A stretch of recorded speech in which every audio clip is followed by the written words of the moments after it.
How to fix Instagram Note camera option not showing.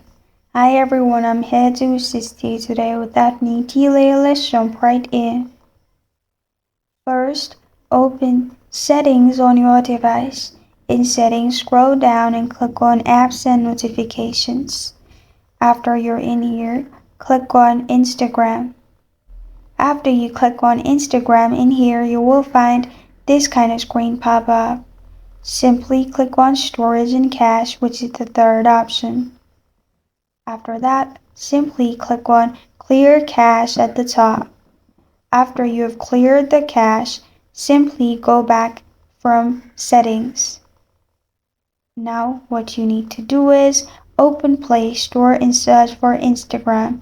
And if there is any update available, make sure you update your app. Sometimes not updating your app may cause some issue.